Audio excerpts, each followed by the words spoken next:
maybe I'll talk about Waiting to Exhale.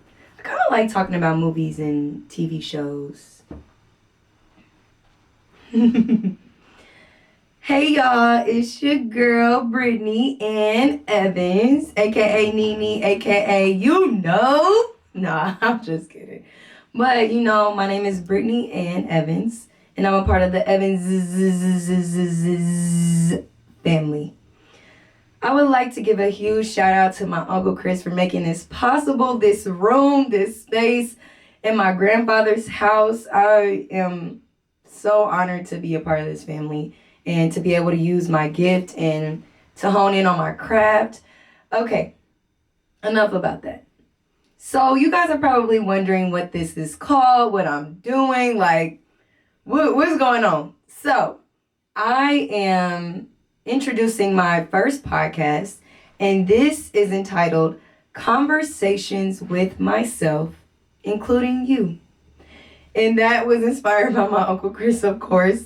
I got a call from him while I was at school one day over the weekend, and I was like in the middle of doing some laundry and about to take a shower and just, some household chores and duties. And then I get a call from my Uncle Chris, and he's just like, "Hey, Nene, what's up? How's school?" And I'm like, it's everything. And, I do have to tell you guys what I've been doing for the past 4 to 5, 6 months. But I'll get into that. I have to tell you how I even got the name Conversations with Myself. So Uncle Chris is talking to me, and he's letting me know that he doped out this room in Papa's house and made it a podcast room so that people could rent it out, people could use it as a space to record. And I was like, oh my gosh, I am so excited to use this. He was like, yeah, I was, starting up my own podcast series, but I'm thinking about calling it Conversations with Myself. And I said, oh, that is too fire. That's so fire. That is so fire. So, and then he said, including you. I mean, I can help you ask questions to yourself, or we can cut that part out and you can just talk. And I was like, this is so fire. How did I get an uncle that's a genius? Like, you just can't make it up. So here I am with Conversations with Myself, including you. So for the past 5 to 6 months, wait, let me count. It's January, so December, I'm going to start in December. December, November, October, September, August. So I've really only been in school for 4 months. Around this time last year, I was prepping to audition for ERDAS. And ERDAS is it's a place that you go to where you can audition in front of at least 40 to 50 schools that are a part of the ERDAS membership. And these schools are looking for talent. They're looking for gifts. They're looking for people that want to hone in on a craft, on their artistry, but specifically acting. And my Aunt Christy put me on this. Christy Thomas, she's a phenomenal woman. She's taught, she's acted, she has her master's in acting, and she's actually studying to get her doctorate right now. She's a writer. She's traveled. She's done a play in New York, and now she's in Cali. So when I was home after college with Spelman College, I graduated from Spelman College with a degree in a bachelor's in fine arts of theater and performance and a minor in mathematics. And during that experience, I realized that I really wanted to take acting seriously. But then COVID hit, came home in 2020, which is the year I graduated. And I struggled with finding my purpose. I struggled with trying to figure out how I was going to make it, how I was going to get there. And my dad was telling me that Aunt Christy is in town and that, she's worked with students who want to pursue acting and has helped with debaters and taught them as well to go on and compete. And I was like, oh my gosh, I got to talk to her, and that she's a writer. So I talked with her, and she put me on a lot of different opportunities. And one of them being Starlight Theater, where myself, Brittany Ann Evans, and Terrace Wyatt Jr., we were able to create a poem about I am, who we are, our Blackness, and just showcasing and celebrating that in the piece. So it was like a poem, and we were able to perform that at Starlight Theater here in Kansas City, which is a renowned place where we also have concerts, where I saw Alicia Keys. So that was my first experience at Starlight.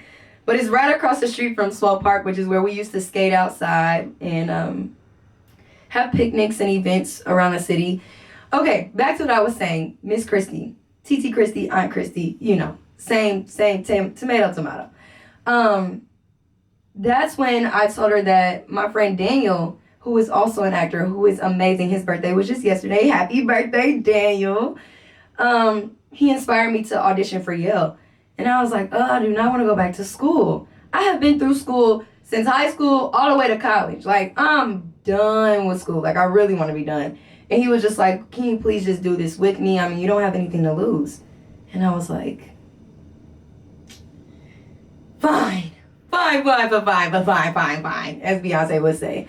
And we ended up, I ended up telling Miss Christie, and she was like, oh, you're just auditioning for Yale? You also need to audition for Erda's. I'm telling you, you don't want to just put all your eggs in one basket. And I'm like, but I know that Yale is the school I want to go to, and I just felt that in my heart, like how I felt for Spelman. Of course, I applied to all the HBCUs on the HBCU college tour. Shout out to them that the Alphas run and host and put on for our city. So I ended up applying to other schools through that, and HBCU specifically, but I just knew Spelman was my goal. And my Uncle Chris, actually also, you know, the man I just told you, the amazing man I just told you who created this podcast room, is the same man that went to Morehouse and graduated from Morehouse. So he's a Morehouse man and graduated in 1998, which is the same year that I was born.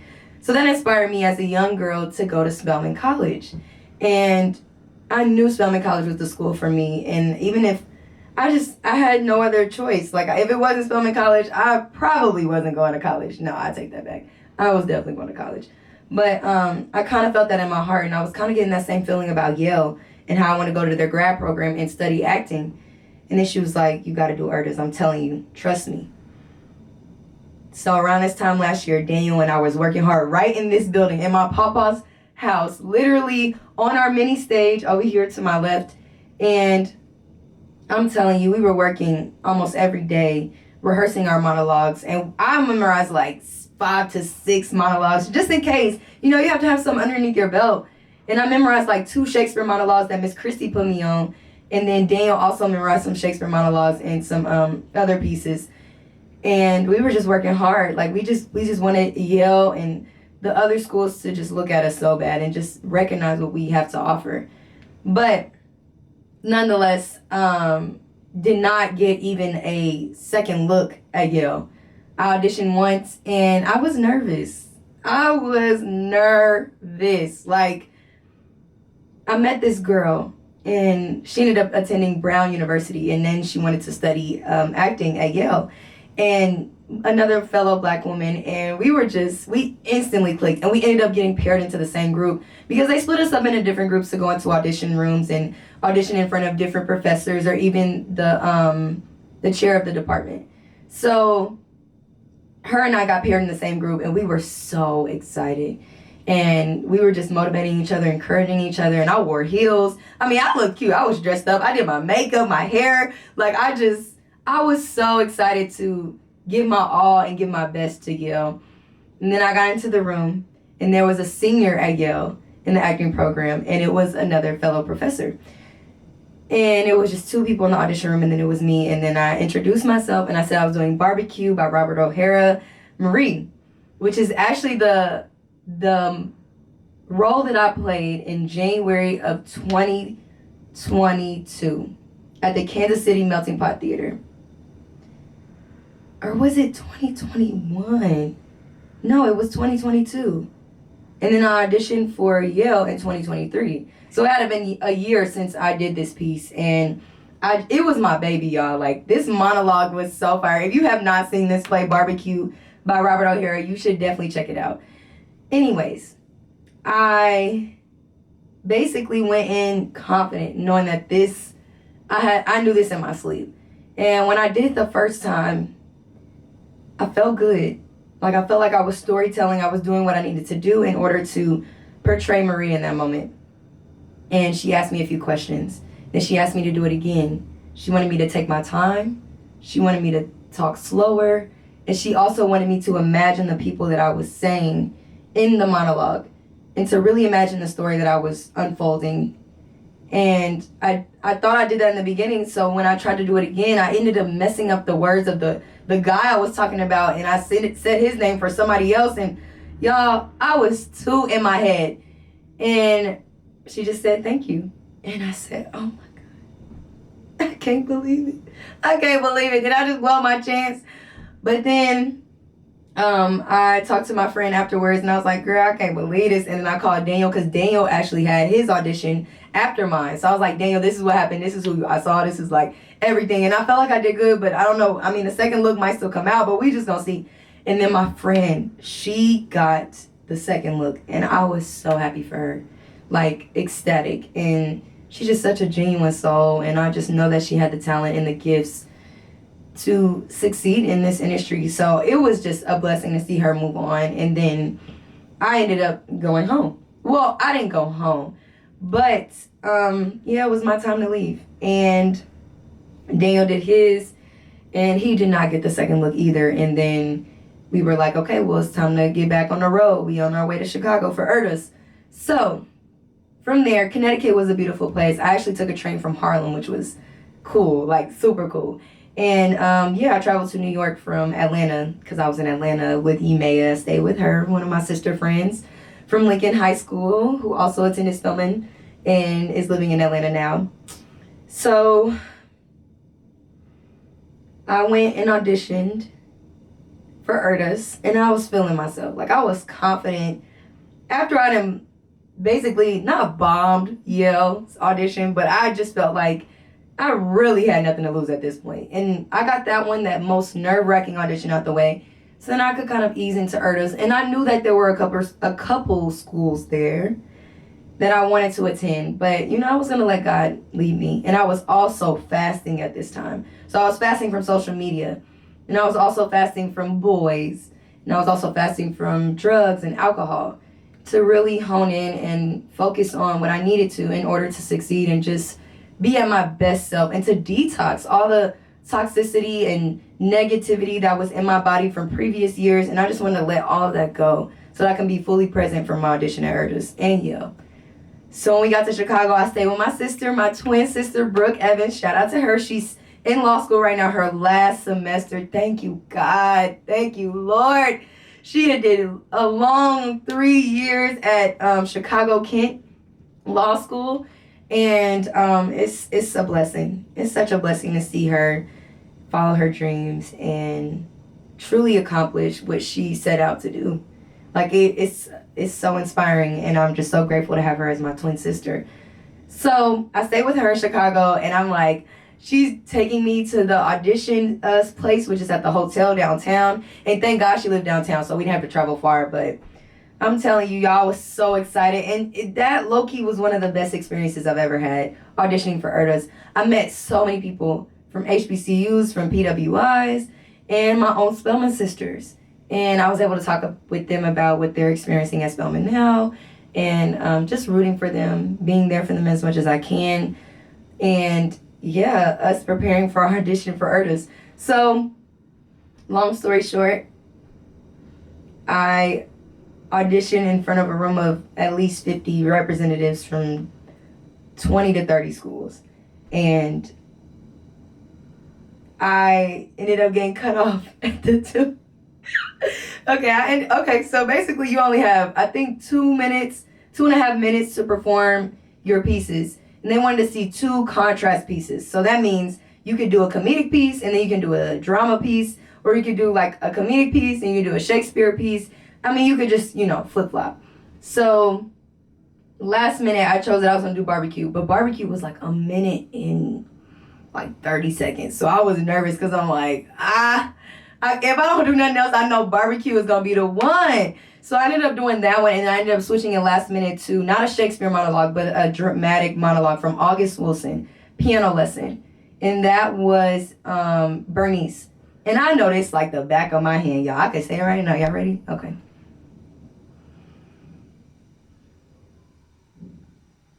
You trying to tell me a woman can't be nothing without a man? But you all right, huh? You can walk out here without me, without a woman, and still be a man. That's all right. You ain't got nobody asking, Avery, who you got to love you? That's all right for you.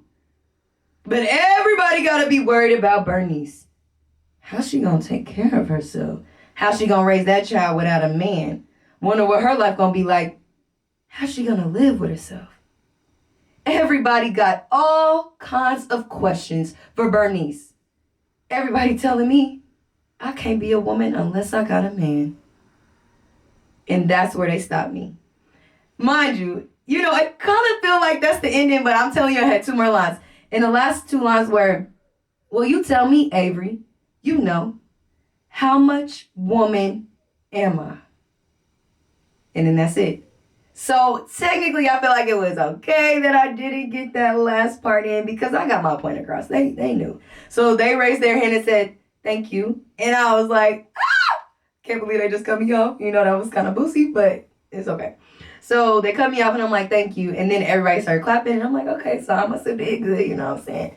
And then I leave to go to the holding room and they say, oh, what's even crazier about this experience that I forgot to tell y'all. I was trying to make this story short so I could get to the actual segment that I wanted to talk about. But when I tell y'all, the weekend of the audition, I had a flight for a day before so that I can just be more prepared, that I can come in and just relax and then have a full night to rest. And my flight got canceled because it snowed real bad in Chicago. And I had to literally change my flight to the following morning. When I say the following morning, y'all, I'm telling y'all it's the morning of the audition. And I was devastated. I was sad. Because I just thought in my mind, like I knew I would be ready, and getting there a day before was the best possible scenario. I had an early audition, like 8 or 9 in the morning. So I was just trying to plan ahead and be more proactive, but God had other plans. And when I had to change my flight, I had to hurry and email them, ERDAs, letting them know that I needed to change my time just in case my flight didn't get in on time or if any other mishaps happened. So they ended up working with me, thank God, and they ended up saying, okay, well, we're going to change your audition for 12 p.m. And I'm like, okay, that is a lot later than I expected, but it's okay. As long as I get in that day, we're good. And I ended up getting in that day, and I ended up being the last person to audition, which is like, I wasn't expecting that. And okay, I had to sit around and wait for a little while. And it was okay because, I was prepared. Thank God that I did all the rehearsals that I needed with Daniel and just an acting coach that I met through my professor, Washington, Mr. Larry Powell, who has his own academy in New York. And I met with him, and I also told him that I wanted to meet with somebody in person if he knew of any other acting coaches. And I met with another guy in Atlanta, and he was amazing. He auditioned for Yale, and I think he got callback for both times that he auditioned. And I was like so eager, and I just knew that was the opportunity. But then, and I had a real breakthrough during my audition practice with him. So that was just an amazing experience. And yeah.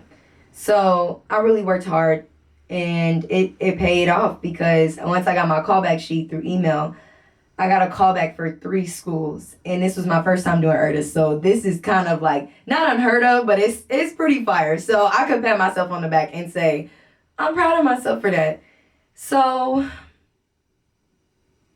I got the callbacks, and the sheet said LSU, Indiana University, and Cal Arts. Y'all, I literally was so excited. I was squealing with excitement, and I was eager, and I was just so like filled with joy. But I'm like, okay, this is callback time. Like, it ain't saying that they got me already, that they accepted me and anything. So I really need to focus on this callback right now. I know I'm excited that Cal Arts is looking at me. They even are considering me. But let's keep the goal at hand. We gotta get through this. Gotta get through the callbacks. So I go to LSU's callback, and I meet a senior, and she's so sweet and so nice. And the chair of the department, he was fired. You could just tell by his poise and his elegance that he had some experience and he knew his stuff. So yeah, I was in the interview with them, and they didn't even ask me to do my monologue again. They kind of just told me how well I did in the audition and how I stuck out, and talking about what their school offers. Full ride. I mean, I think it was actually 3 years. And no, I think it was 2 years. It's either 2 or 3 years. And they also offer like a combat class where you kind of learn how to fight basically on screen or fight on stage. So, in a not like a actual harmful way. But I was very impressed with the school, and LSU's reputation is fire too. So, and they offer a full ride. Like, what? Why not? And they actually allow their senior students to do a project, their last project, and it's a one man, one woman show.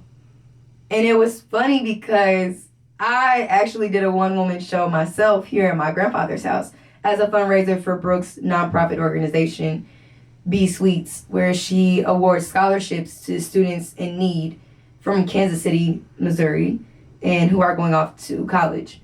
So I did my one woman show in 2022 during the summer, and it was scary, and I was nervous because I'm like, what? How am I gonna do this?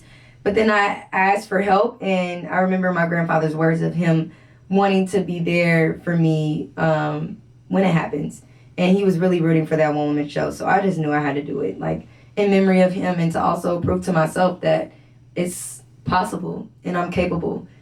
And I have those around me, support system, family, friends, mentors that are looking at me, and they're wanting to watch my success and wanting to support that. So I ended up doing it, and it was really successful. We raised like $700, and it was such a great rehearsal and process. Like, y'all, we were collabing with each other. All the actors that came in and helped, oh my gosh, phenomenal. Voiceover acting to singing to, just young kids in the show. It was one of the best times ever. So, recapping on that flashback of my one woman show, I told the LSU representatives, I said, that's great. I've already done a one woman show, and in that experience, I learned so much about myself. And I kind of showcased all of my capabilities through that and all the other things that I've done that their program offers. And he was so impressed, y'all. Like, he just sat and he was just like, wow. He didn't say that, but you could just tell in his face he was mesmerized. And I felt so honored and so proud. Like, I just felt so good. And we ran a little over on time in my callback because they're only supposed to be 15 minutes, which was okay. And because my next callback was Cal Arts, and it wasn't for another 30 minutes. So I was pretty geeked, and I was like, okay, all right, it's time. All right, here we go. And in the midst of this process, I met a girl, and her name was Anna. And I knew we were in the same age bracket because we were just both so full of life and youthful and just kind of young. And it's so crazy because she's literally at Cal Arts with me right now. Like, we both got into the program. Like, you cannot make that up. So God is just, okay, in the moment I didn't know. Like, I was going to my callback, and I was just so excited.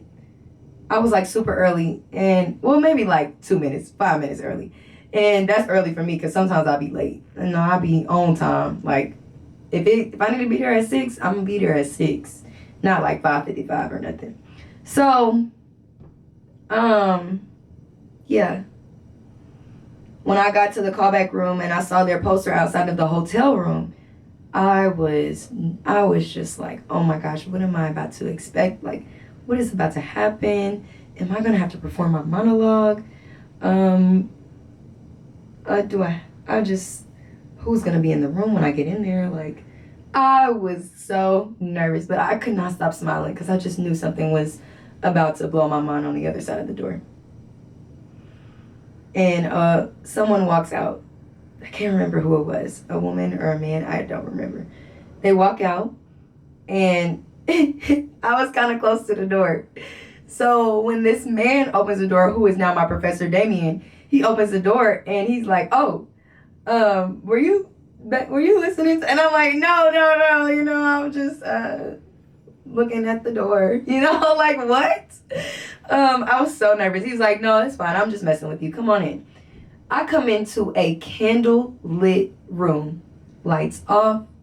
I mean, when I tell you a vibe, y'all have no idea. It was a vibe. So I walk in and I sit down across from them at a chair, a table in between us, and then a couch. So Professor Damien and Professor Mariana. And Professor Mariana is the head of the acting program in the master's program. So she's there, and Professor Damien is too. And sit down, and I'm just like eager. Like I'm basically bouncing off my seat. Like I'm so excited. And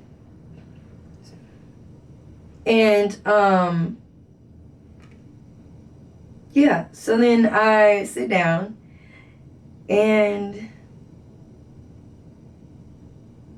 they're like, "How are you? How are you feeling? Don't be worried. We're not going to ask you to do a monologue or anything. We just want to have a conversation with you." And I'm like, "Yes." And I'm like, honestly, I feel so much better after y'all just said that. No, I didn't say that. I was just like, "Yes, I'm just so happy to be here and that you guys are interested in me for this callback. And I'm having one of the best times ever at the Erda's experience. And I'm just so grateful to be here. I'm so blessed. And all that I went through to get here was just crazy."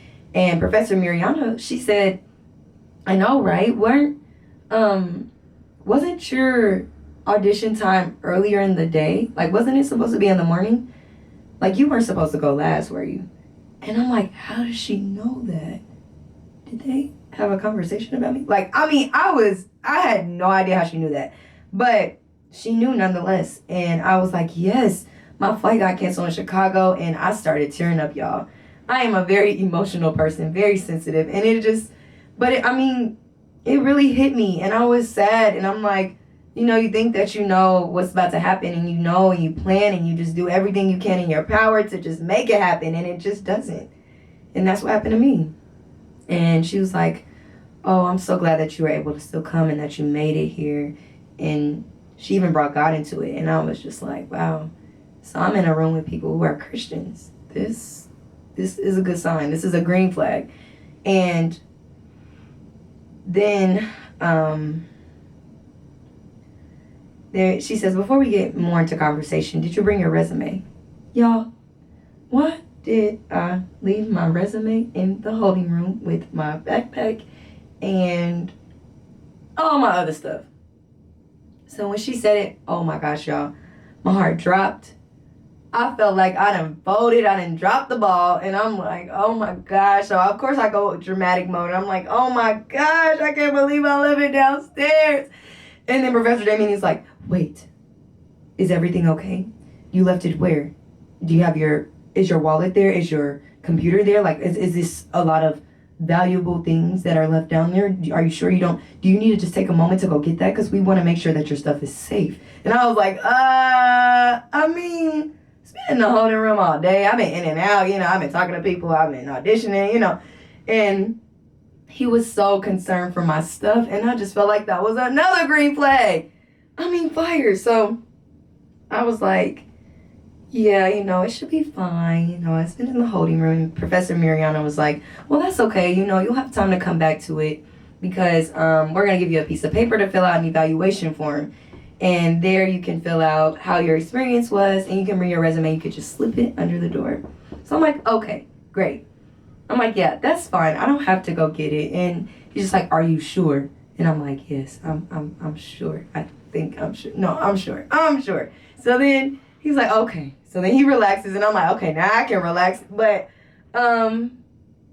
Professor Mariana just says, "All right, so Brittany, you attended Spelman College. That is a phenomenal school." And I was like, yes, oh my gosh. That's where I met one of the best professors, Professor Washington, and I was able to devise my own works.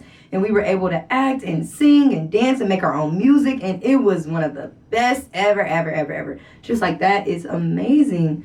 And I would love to just say that you had the best performance of today.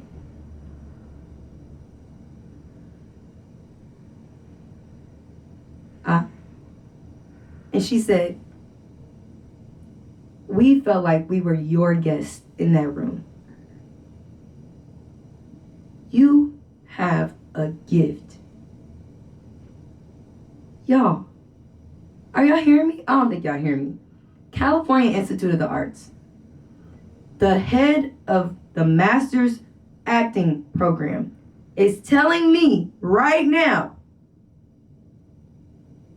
that I had the best performance that she saw all day, and that they would love to have me at their school, and that they would want to offer money and help me pursue my dreams of whatever that may be, whether that's acting, whether that's voiceover acting, whether that's directing, producing, writing.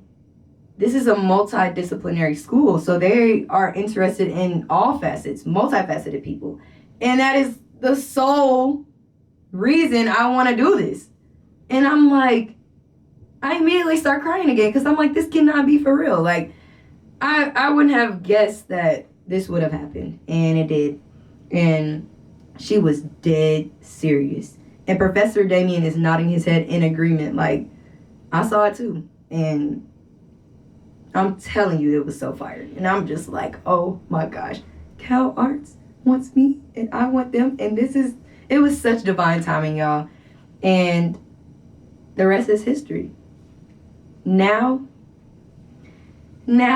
I am at California Institute of the Arts in Santa Clarita, California, Southern California, where I'm studying acting as a master's student.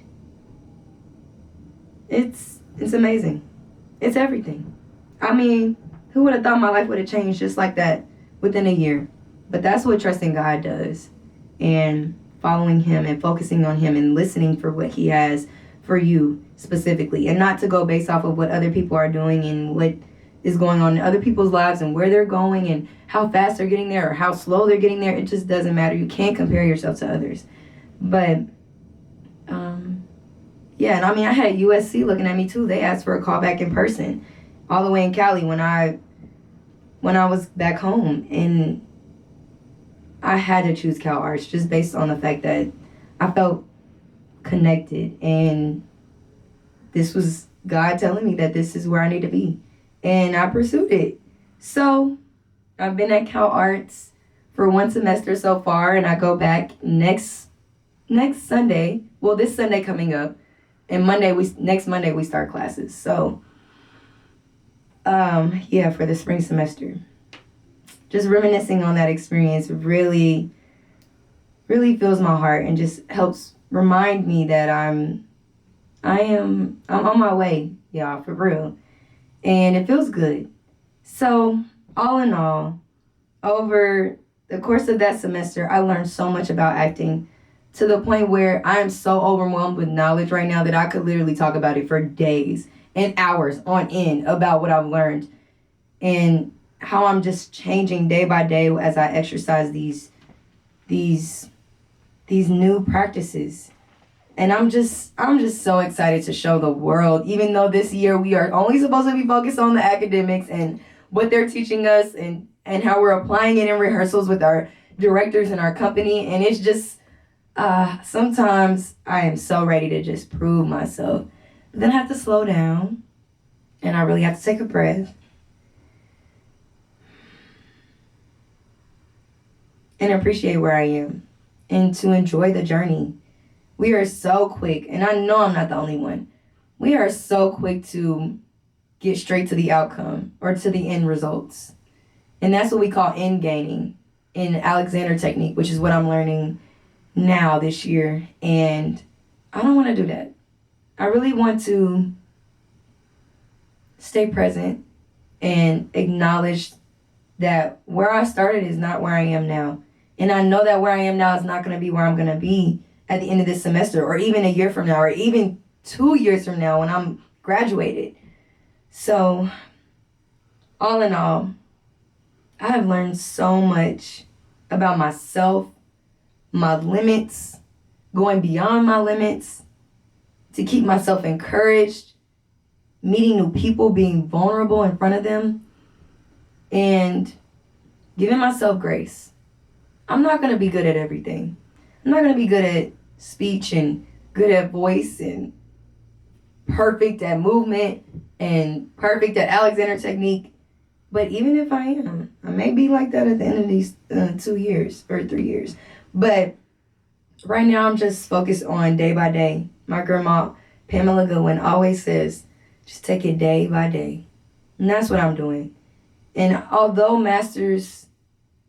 getting your master's is so hard and difficult and rigorous and tedious and a lot all at once. Overwhelming is probably the best word that I can describe this experience as. Because why do they expect us to go to class from 9 a.m. to 4 p.m., then go to rehearsal from 7 to 10 p.m., and have assignments due on Mondays at 11:50 p.m., and then have papers due every 2 weeks, and then work study because I have to pay for some of my school, and all the while memorizing pages upon pages of lines and being sane, or maybe balancing this with social life, because I'm in LA.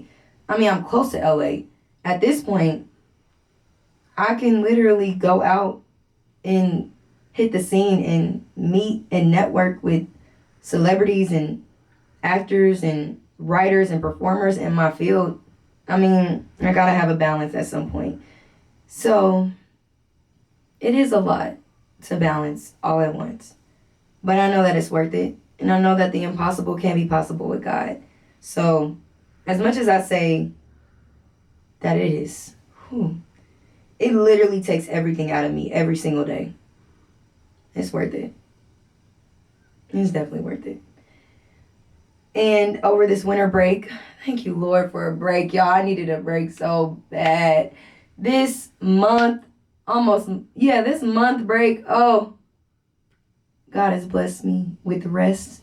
Y'all, sometimes I sleep till 12 o'clock, wake up, eat some food, maybe study some lines, maybe watch a movie for class, and then I go back to sleep. Oh, it's one of the best feelings ever. But at some point, I got to get up and get to work. So over this winter session, I've been watching film noir, which in French means, in English, from French, means dark film. And I've been studying this genre, y'all. It's very intricate and interesting. And this is something that dates back to like the 1940s. But I looked at the definition of film noir, and it says dark film, French dark film. Style of filmmaking characterized by such elements as cynical heroes, stark lighting effects, frequent use of flashbacks, intricate plots, and an underlying existentialist philosophy. And when I watched Maltese Falcon, which is a film that was produced in like 1947, or I think it was 1947. Actually,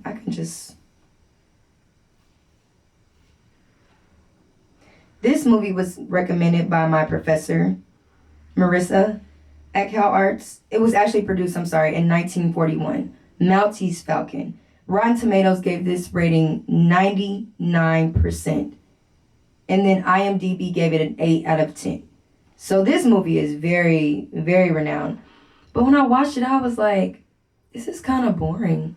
It's a black and white film. It's giving a lot of investigation, detective work, private investigating work as well. And a lot of romance and flirtiness and sexiness and a rhythm to the words to where it can like make you, doze off a little bit. But it's very intricate, so you have to follow the story in order to understand it. Another movie that she recommended was Devil in a Blue Dress, which was actually produced in 1995, I would like to say. Yes. And Denzel Washington is the lead character in that. So, of course, y'all know I love this.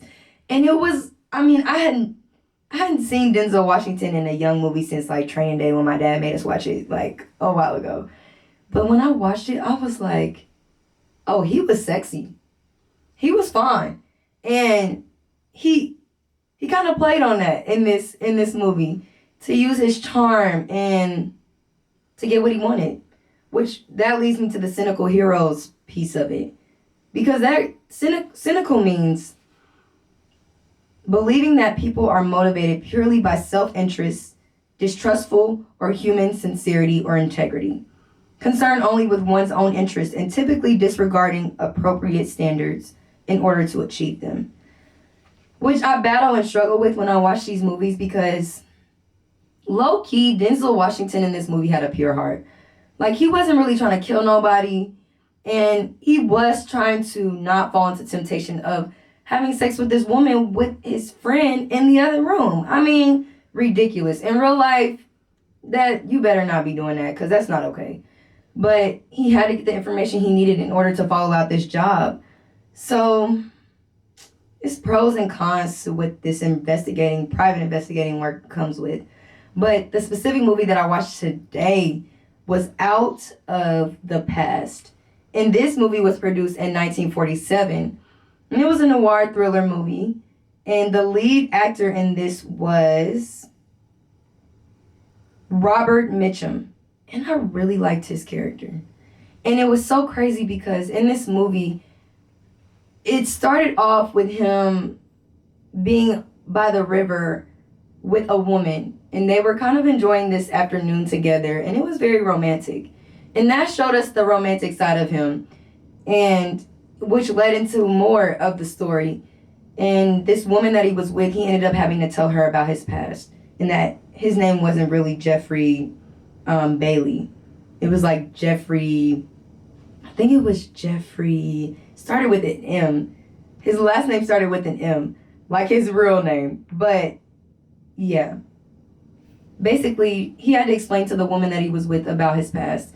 And in that, he had to storytell as an actor, which I really admire because in acting, we are storytellers. We are telling stories of people that have died or people that their voices aren't being heard. And it's important for us to be able to do it in a way where people can follow the story or that it's interesting enough to keep watching. So I watched him explain to this woman that he's with now about this previous woman that he was with, that he fell in love with, who actually ended up being his boss's wife. And it's crazy because his boss asked him to go basically find her, which is a pattern in most of these movies. Like, this woman goes missing and this private investigator who has no connection with whatever is going on ends up like finding the woman, gaining her trust, and then ends up like low-key falling in love with this girl, even though this girl or this woman is supposed to be with someone else. So in this movie, he falls in love with this woman, and he's actually supposed to be investigating her and bringing her back to her husband. But he ends up falling in love with her, and they end up running away and trying to run away from this man, this boss, this like mobster, this dude who like, he just does some sneaky stuff on the low as a whole. So that's kind of the work that he's in. But Jeff meets Kathy, the woman that he was supposed to be looking for and bringing back to her husband. They fall in love. And she ends up showing him her true colors. And I don't know, these women in these movies, they act so innocent, but they also have another side to them that really needs to be looked at. And they come off as innocent and pure in the beginning, but then we later find out that they really be murdering people, or they're not afraid to do what it takes in order to keep their reputation on the line or to get money. Money is a huge deal in film noir. That's really the motive as to why everybody is trying to get in on the business. Or if they need information, it's going to require money in order to get it. Or, just things like that. But the private investigating usually is happening for money. But what stuck out to me about Jeff, his character, is that once he found out who she truly was, he ended up leaving that situation alone and starting over, basically. And that's when he found the new woman. And it's just so, if y'all have the time, please watch out of the past. In the beginning, of course, I was like, I had my regrets from Maltese Falcon. But when I started this movie, it did not start off how it ended. And it was so many plot twists and so many things that were keeping you on your feet, on your toes, to where you were rooting for people in the end. And it just, it's so tragic. It's so sad, especially if you're a hopeless romantic like me. It ends up being so sad. But I just see, in a modern day sense, I feel like Olivia Pope is a private investigator who started her own company and trying to do things her own way, which some ways can be immoral. Like, she has to steal information or blackmail people in order to get them to be on her side or to give her the information that she needs. But in the end, her intentions are pure. She's really trying to do it for the justice and just the right of it all, if that makes sense. So what I'm saying is, I could definitely see myself doing some film noir, but making it modern, making it something that's interesting to the people today. And I can't wait to see what we do with it this semester. And the reason why I brought this up is because I'm looking forward to this semester, because we will be filming this noir. And I'll be able to actually do what I'm seeing. I'm so excited. And I could really talk y'all heads off forever. But I'm going to spare y'all for right now. And I just want to say thank you so much for listening to my first episode of Conversations with Myself, including you. Once again, my name is Brittany Ann Evans. Don't you forget it. And I can't wait to talk in my next episode about the things that I've learned specifically at Cal Arts, and maybe more on film noir once I've actually practiced it. All right. Y'all have a good day or good evening whenever you're watching this. Good morning. It doesn't matter. But I hope you guys have a blessed day. And I'll see you guys next time.